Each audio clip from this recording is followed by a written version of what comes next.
Sanibonani uDumisani-ke lo nikhuluma naye uDumisani wakwaNdlovu Isibongo. Webafethu ningamzwela nje lo. Ningamzwela nje lona igama lakhe abamazi ngokuthi uNgizwe Mchunu wayesebenza Ukhuzini FM waxoshwa nasokhuzini. uNgizwe Mchunu bafethu nje uyadelela. Ningamzwela nje nithi ushelwe umuzi, angikholwa futhi ukuthi unemizi owodwa lo kade uvele waseMbumba, unemizi eminingi ngokwazi kwami nangokuzwa-ke njengabantu. uNgizwe uyadelela. uNgizwe uyadelela uhlaza ngale ndlela eyisimanga, le ndlela le engakhontroleki. Mina ngizokubalela nje abantu abadelelile uNgizwe. uNgizwe wadelela uVelenkosi Mhlabisa, uyi-IFP. Wadelela undunankulu wesizwe sakaZulu uThulasizwe Buthelezi. Wadelela uRamaphosa, wadelela uMalema, wadelela uSomizi, wadelela i-LGBTQI community laba abaphila abathandana nobulili obufanayo. Wadelela amaNdiya, wawathuka amaNdiya, waphinde futhi kwamaforina. Manibheka-ke lapho-ke yini uNgizwe singamzwela yona? Akuphelele nokunye nabanye abadelelayo abantu. Yini uNgizwe esingamzwela yona? Uze washo la yena wathi kanjena yena unezitha yena, izitha zakhe uMalema kanye neTabane. Usho njalo lo. uMalema neTabane ushilo. Izitha zakhe wazi ukuthi izitha. iTabane ngikutshele zibhizi ney'mpilo zazazi naso nje isikhathi sabantu abahlanyayo. Abantu nje abahlanyayo abangafuni ukudla amaphilisi engqondo abanaso nje leso sikhathi. iTabane abantu abahleleke kabi ngikutshela, ungahamba umhlaba wonke jikelele abantu abahlelekile labo kwaziwayo ukuthi bahlelekile, ba-civilized. Wena awukho civilized wena. Awukho nje civilized Ngizwe Mchunu. uNgizwe Mchunu uhlaza and okungiphatha kabi kakhulu yila bantu abamhlohlayo. Balobe bemhlohle, hey ichunu li-right, noma ichunu selibheda. uNgizwe uhlezi edelela abantu. Akekho umuntu ongamdeleli la eSouth Africa. Akekho nje umuntu ongamdeleli uNgizwe la eSouth Africa. Mase sevelelwe inkinga yokuthi ushelwe umuzi, sekufanele manje kukhale yonke iSouth Africa kanjani? Asihleki siyabuka, uNgizwe uhlaza uNgizwe Mchunu. Ngale nje kokuthina uhlaza, inhlonipho akanayo. Nhlobo nje at all, uyadelela. So ayikho into esizomzwela kuyona kulokho. Uyena izitha zakhe le yena ngokwakhe izikho Ngizwe Mchunu macingwane indaba ezitha uyaphila kodwa nkabi yami sikhona nathi umntwana waseNdlunkulu ngokuzalwa ngumfowalo uSaba lo. Yazi namanje nje ukusuka izolo ngibuka ilokhunjana, ngibuka isigameko esenzekela phana emzini wakho, kodwa ke sikhala kunye nawe mfowethu sithi phephisa. Kodwa ke asingeke sigcine lapho ngokuthi sithi phephisa. Kathi uchoma kanje nkabi yami, kuneminye imizi yakho esachaya ngezindlu zotshani. Hayi niyahlekisa bafowethu. Umuntu ontaza kangaka hambe phaphe igoli lonke leli. Manje niyavuka umuzi. Bengazi nkabi yami ukuthi athi ubuyohlale elokhunjani emahlazweni. Hawu nkabi yami phephisa kodwa yakha ndoda. Mhlawumbe ke ngiyathemba ukuthi mhlawumbe lezi insizwa lezi ezithe ukuvakashela lapha zachiya zishise umuzi. Ngicabanga ukuthi zenze kahle kakhulu. Mina ngiyazincoma ngomsebenzi omuhle abawenzile laba abantu. Bayenze umsebenzi omuhle kakhulu. Ukube ngiyabazi la bantu laba bekukhona ebengizobabonga ngakho ngoba lokho kungenzeka ukuthi inkabi yami hlezi yazindlu zodaka notshani abazichisile. Mhlawumbe ke kade bezama, mhlawumbe bekuyindlela ukuthi nawe manje mawuzoqala phansi kule muzi olapha ngazi bathi useMbumbulu noma kuphi, uzozama ke manje ukuthi ushaye izenge nkabi yami, ushaye isitina yabona, noma nje ufaka uthayela, yabona. Ngiphapha kanjena madoda, anakhilo nokwakha. Ayisinja man, damn it, dash it on.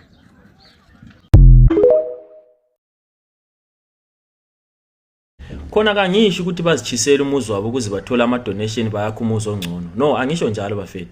Kodwa indaba leyo kusha komuzi kangizwe Mchunu indida bafethu.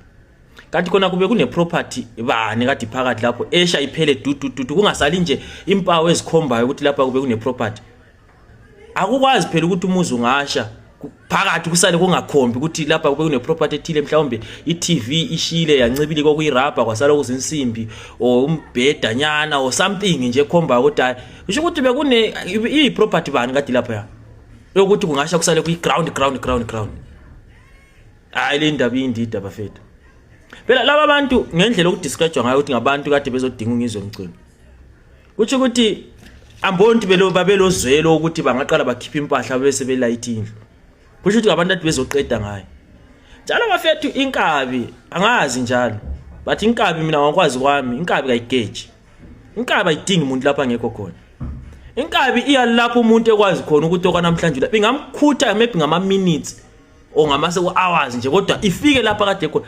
Nothi ukuthi inkabi ngapho ngihamba endaweni lapha engakazi khona ukuthi sazi njalo bafethu. But le ndaba indida.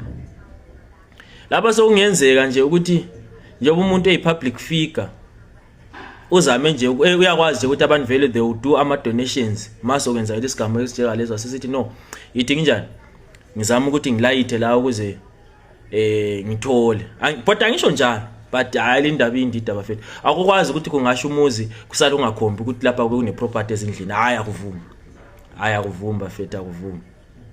But if makungabantu there are some foreigners leyo nyayala so ma foreigners because yabona le ndaba le yabo ngizwe Mchunu labo phakela umthakathi ilama South Africans abaningi ewathintayo kabhlungu.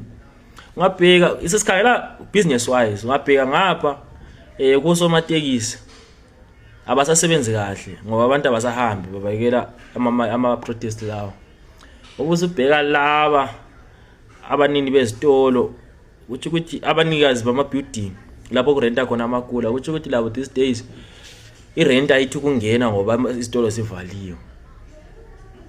Lalaba abanikazi bezindlu lapho kurenta khona ama foreigners ukuthi kade sama foreigners njengoba engani kasebenzi kahle irent ayithi. So into leyi ngakho ukuthi into ezwe umuntu uyabe le South African abathi indida bafethu ayoni indida straight away indida straight amboni ukuthi umuntu hayi indida bafethu hayi.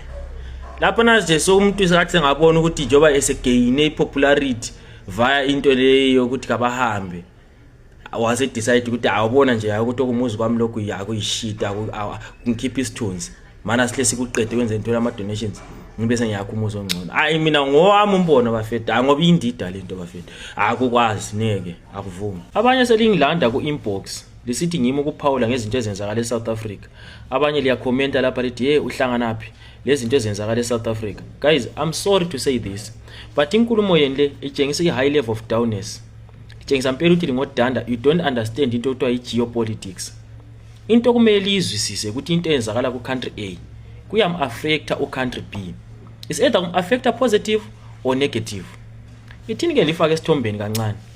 Thina ngo2000 sathatha isinqumo lapha eZimbabwe ukuthi sesixotsha ama investors without replacing them. Kwa affecta thina yini ezamaZimbabwean kuphela? No. Kumanje liyakhala lithi amaZimbabwean agcwele emazweni because of isinqumo thina esazithathela sona sodwa sisodwa thina eZimbabwe but ade siku affect umhlaba wonke. Uyabona? Kumanje ngicabanga ukuthi kumele kube into easy ukuthi umuntu understand ukuthi geopolitics isebenza kanjani. Ngoba nangu kade siyakhala ngeglobal increase ye fuel worldwide siyakhala. Why? Because of impi eyenzakala eMiddle East. Thina se-Africa la but is affected into ese-Middle East. That is why libona ama-heads of state right now bagijima bazama ukuthi at least kungaba lama negotiations ukuthi impi liyani iphele ngoba kuyasi-affecta thina la. Ukuthula ngento ezenzakala eMiddle East akuthi ukuthi thina si-safe. No, we are highly affected. Ngake ngazama sometime back ukukhuluma ngento ukuthi why i-world war yabizwa kuthiwa i-world war.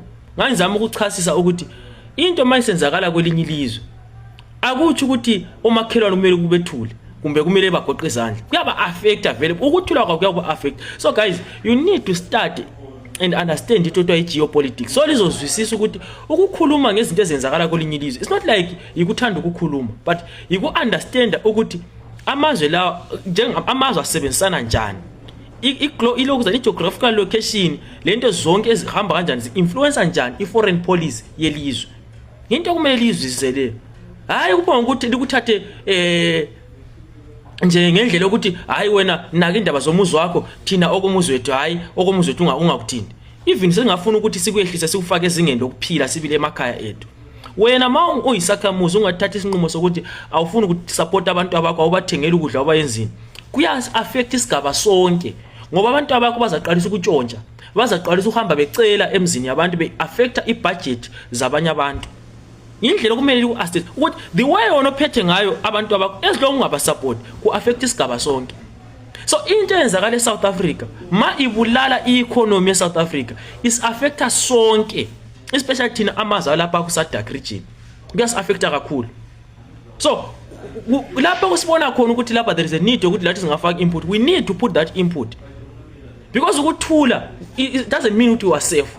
ISouth Africa ngingafaka ivideo mbuzo ukuthi nxa iSouth Africa ingathi siwile ku-economy kungenzakalani lapha ku Southern region, kungenza that is the reason manje esingenza ukuthi ngi-understand ukuthi why as African countries singakwazi ukuthi sibambane simove forward, because we don't understand i-geopolitics, asi-understand at all. Look e-Europe lapha bakwazi khona ukuthi geopolitics isebenza kanjani, ukuthi amazwe awo different. It's very awusozuza ukuthiwa kule country othiwa idonsa nzima e-Europe, because they understand into othiwa geopolitics. Thina si-understand e-Africa la, that is why sithi wena kuthiwa naka indaba zakho, wena naka indaba zomuzi wakho. Akula vele nto alisoze vele lafa la developer ilokuzeni i-continent as long lile that mentality, never. Ngiyakutshela mina ngoba iSouth Africa ngazi izinto ukuthi sisenze izinto zayo sodwa, i-ignore wonke amanye ama-African countries, ayikho safe at all. Kade santo bona nje sowenza ukuthi bagijigijima bathi abahamba yileyo nto leyo ukuthi iSouth Africa sitshela ukuthi we don't care ukuthi kwenzakala neZimbabwe, we don't care ukuthi kwenzakala neMozambique, we don't care ukuthi kwenzakala neZambia, uyabo manje khona ukuthi bathi bona we don't care. So kuba affected because lawo ma countries abathi bona bavela bahlangene lawo, economy ba down and ama citizens of those countries bagcwala ilizwe ndaba sebekhala futhi. We need to understand into okuthiwa yini economical integration, yiyo into ezama ukufundiswa even nguMalema, but most of people we don't understand ipoint kaMalema, and you call him ukuthi no, this guy is the father of foreigners in South Africa. But uzama ukusifundisa ukuthi guys, without economic integration asoze safasaya ndawo.